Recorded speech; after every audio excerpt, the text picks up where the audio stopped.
Ini adalah video Ask Me Anything episode yang kelima di channel YouTube ini.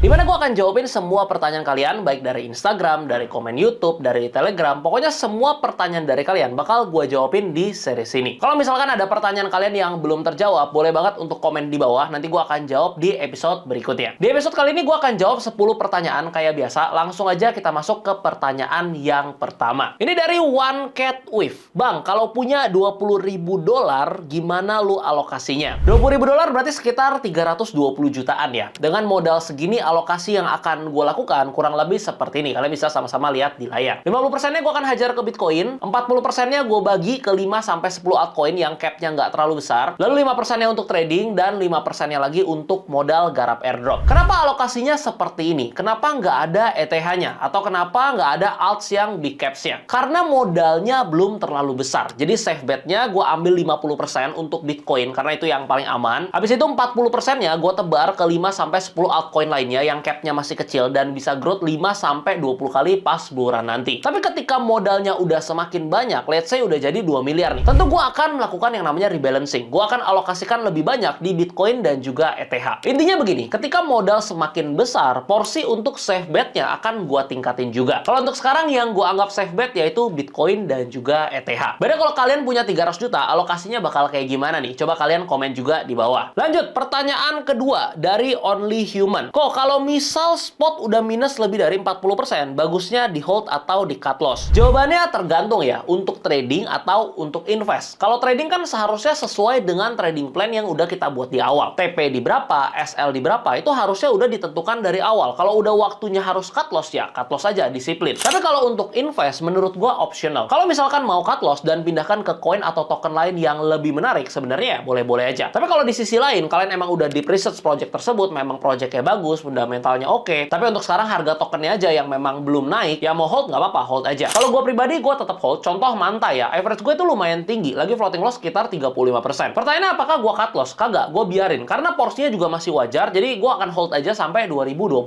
nanti. Apakah nambah lagi di harga sekarang? Nah, kalau ini enggak. Jadi gue pribadi nggak average down untuk alts, karena prinsip gue untuk alts ini cuman one time buy only. Gue masuk dengan porsi rasional, porsi yang wajar, abis itu ya udah, kalau misalkan udah 100%, gue moon back, gue tarik modalnya. Kalau misalkan turun gimana? Ya udah, gue hold tapi nggak tambah lagi. By the way, kalau soal strategi ini cocok-cocokan sih, nggak harus ikutin gue, tapi pakai aja yang cocok dengan kalian. Tapi yang pasti satu, jangan all in, apalagi di altcoin. Gunakanlah porsi yang wajar dan pas turun nggak perlu panik. Biasanya kalau kalian masih panik pas turun dalam, ya itu karena porsinya kebesaran. Sekarang pertanyaan ketiga dari muh_tr. Gimana caranya biar bisa bangkit dari kerugian? Ruginya karena apa dulu nih? Ini yang harus dievaluasi. Kalau saran gue, coba backtest dulu at least 6 bulan di akun demo, biar kelihatan nih salahnya di mana, apa yang perlu diperbaiki. Kalau misalkan belum punya akun demonya, bisa buat via link yang ada di deskripsi, itu gratis, cuman pakai nomor telepon atau email doang. Nanti setelah backtest, baru akan kelihatan ruginya itu entah karena trading plan-nya, entah karena win rate-nya, atau money management-nya. Intinya, jangan pernah melakukan yang namanya revenge. Jangan asal trading dengan harapan bisa balik tuh yang rugi-rugi kemarin. Nanti yang ada malah makin rugi. Coba backtest dulu dan evaluasi dulu, lalu perbaiki kesalahan-kesalahannya. Kalau udah, misalkan udah tahu nih kesalahannya di mana, baru trading lagi dengan akun kecil aja, misal modal $100. Kalau Anda kan udah bertahun-tahun nih, udah belajar, udah praktek sana-sini, tapi masih nggak bisa, ya mungkin nggak cocok untuk trading. Emang pahit, tapi itu kenyataannya. Trading itu memang susah dan nggak bisa untuk semua orang. Tapi nggak apa-apa, kan tetap bisa cuan dari kerja, bisnis, dan lain-lain. Jadi nggak harus dari trading. Tapi kalau kalian nggak pernah coba dan nggak pernah belajar, ya nggak akan pernah tahu bisa atau enggaknya. At least 1-2 tahun lah. Kalau misalkan memang ada progres, ya lanjutin belajarnya. Tapi kalau nggak ada sama sekali, masih sama-sama aja, ya udah mending berhenti dan geluti industri lain. Kalau permasalahan kalian di proses belajar, mungkin gue bisa bantu sedikit. Karena gue dan Vincent punya program belajar trading selama 6 bulan. Dimana ada 24 modul eksklusif untuk belajar dari nol, grup diskusi, dan juga kelas mingguan. Pertanyaannya berbayar nggak? Kagak. Tenang aja, semuanya gratis dan nggak perlu deposit atau top up apapun juga. Jadi buat kalian yang masih bilang gue cari untung, coba pikir sendiri, untungnya dari mana? Joinnya gratis, nggak perlu top up atau deposit apapun juga, berarti gue nggak dapat komisi apapun dari kalian.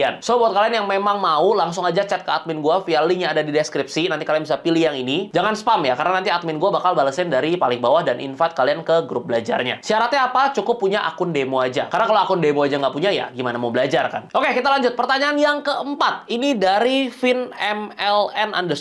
Apakah Habar akan perform di bulan nanti? Potensi realistis berapa X? Gue nggak bahas Habar lagi ya di sini, karena udah sering banget kita bahas sama Bro Rian di live mingguan. Cuma masalah perform atau nggak, menurut gue sih pas out season nanti, pasti project yang bagus ini pada naik semua. Dan seperti yang kita tahu, Habar ini merupakan salah satu project yang memang sangat bagus dan juga sangat menarik. Untuk realistisnya bisa berapa X, mungkin kita akan lihat dari market cap-nya. Kalau per hari ini, per video ini di-shoot, market cap Habar itu sekitar 4 billion US dollar. Kalau andaikan ke 12 billion, which is 3 kali, menurut gue masih sangat possible. Tapi mungkin itu yang konservatifnya lah ya. Untuk bull skenario-nya kalau ke 24 billion market cap berarti bisa 6 kali dari harga sekarang. Jadi untuk Habar sendiri ya mungkin range-nya akan di 3 kali sampai 6 kali masih cukup realistis. Ingat ya, realistis itu bukan sebuah kepastian. Jangan FOMO dan jangan asal all in apalagi pakai uang panas. Pertanyaan kelima dari Yuda Vivi. Kalau pemasukan bulanan 6 juta kok, enaknya di saham atau dikemanain? Menurut gua fokus aja invest ke skill, invest leher ke atas dan fokus tingkatin income-nya. Nanti kalau memang udah ada uang lebihnya, baru dipakai untuk invest di produk keuangan. Intinya jangan pelit sama diri sendiri. Karena misal nih, income kalian 6 juta rupiah, naik nih ke 7,2 juta. Itu 20% loh. Artinya tiap bulan, kalian bisa dapetin tambahan 20%. Pertanyaan gue sekarang, mau cari investasi apa yang bisa kasih return 20% setiap bulan secara fix? Nggak ada kan? Tapi dari active income, sangat possible. Contohnya tadi, 6 juta ke 7,2 juta, itu sangat mungkin. 10 juta ke 12 juta, itu sangat mungkin. 20 juta ke 24 juta, itu pun mungkin. Jadi fokus saja ke upgrade skill dan naikin terus income-nya. Nanti kalau uang lebihnya memang udah nganggur di rekening dan waktunya udah mulai terbatas karena ada kerjaan misalkan, ada side hustle juga, barulah suruh uang kalian, uang nganggurnya ini bekerja. Dengan cara apa? Dengan cara investasi. Nanti kalau masalah instrumen, mau di saham, mau di kripto, bebas, terserah kalian. Invest saja di tempat yang memang kalian benar-benar paham dan kalian ngerti. Cuma saran gue kalau mau cobain investasi di kripto, mau belajar kripto, mulailah dari Bitcoin. Lanjut ya, pertanyaan yang keenam. Kali ini kita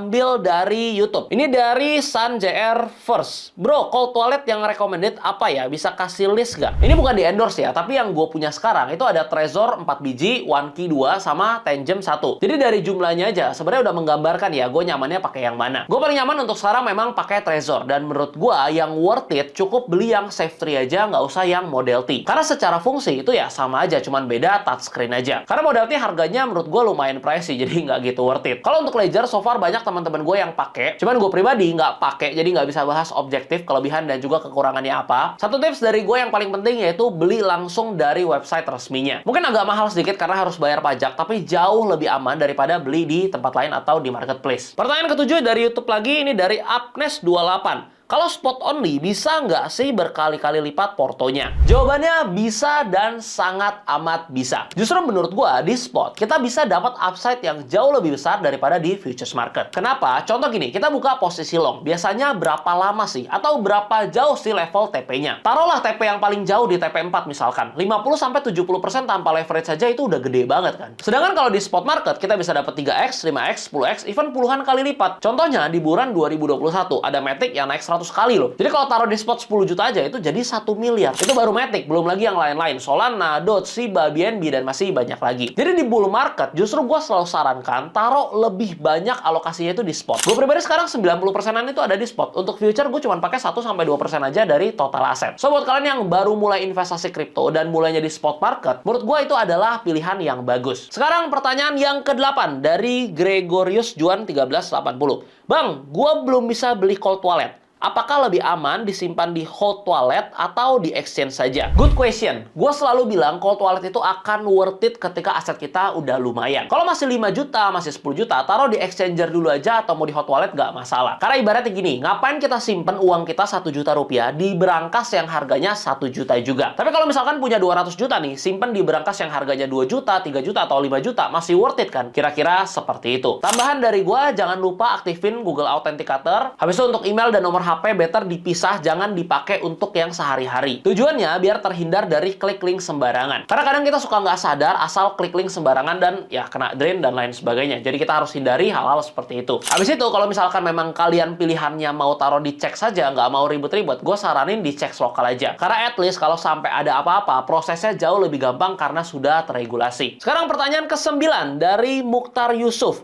Bro, mending beli taruh di spot aja, apa taruh di staking juga biar cuannya double? Gini, kalau pilihannya spot atau di stake, jawaban gua jelas di stake aja. Karena ya sama-sama di CEX kan, atau sama-sama di DEX misalnya. Rugi kalau misalkan cuma diem doang. Kalau prinsip gue sebenarnya kayak gini, kalau yang mau di hold panjang dan mau bener-bener aman tanpa ada resiko kehilangan karena pihak ketiga, gue akan taruh di cold wallet. Jadi ya udah tuh, misal Bitcoin gue di cold wallet, itu diem doang. Jadi Bitcoinnya kagak hasilin apa-apa. Tapi Bitcoin gue yang ada di CEX dan koin-koin lain juga yang ada di CEX, gue biarin mereka kerja, baik di staking, Launchpool, PoolX, Launchpad, atau LP di DEX. Contoh yang sering gue bahas yaitu di networknya Hedera di SaucerSwap. Prinsip gue pokoknya, kalau mau diemin doang, ya udah di cold wallet, diem doang nih. Tapi selama koin tersebut masih berkeliaran di luar, baik di CEX dan lain-lain, wajib buat mereka bekerja biar bisa menghasilkan lagi. Tapi saran gue ya, jangan semuanya juga diputerin sana-sini. Gue pribadi paling cuma 15-20%. Untuk sisanya, porsi yang lebih besar itu diem doang di cold wallet. Karena ya, jauh lebih aman. Gak berasa kita udah masuk ke pertanyaan terakhir yang ke-10 dari Daniel.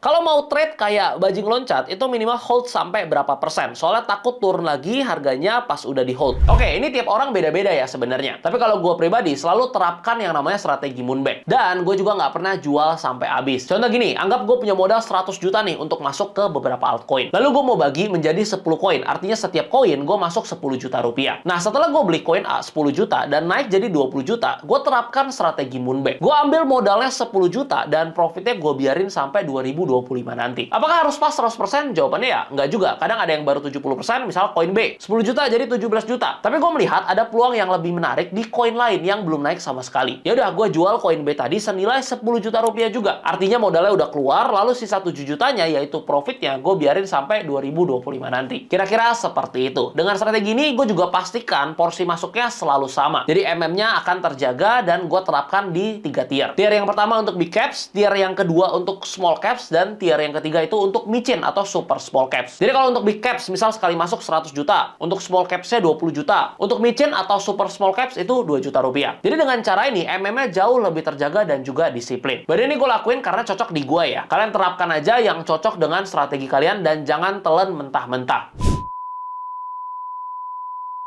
Nggak berasa ya, udah 10 pertanyaan yang terjawab. Buat yang pertanyaannya masih belum kejawab, kalian boleh komen di bawah. Nanti gue akan jawabin di EMB episode yang ke-6. Berarti buat kalian yang serius mau belajar dan mau backtesting pakai akun demo, kalian bisa buat via link di deskripsi, bisa pilih yang ini. Buatnya gratis, cuma pakai nomor handphone atau email doang. Buat kalian yang memang serius mau belajar trading, tenang aja, gratis, nggak dipungut biaya. Kalian bisa join ke program belajar selama 6 bulan, langsung chat aja ke admin gue via link yang ada di deskripsi, kalian bisa pilih yang ini. Sekali lagi gue ingetin, gratis, nggak berbayar, nggak perlu deposit atau top up apapun juga. Cuman untuk 200 orang aja ya, jadi cepet-cepetan, semoga kalian kebagian.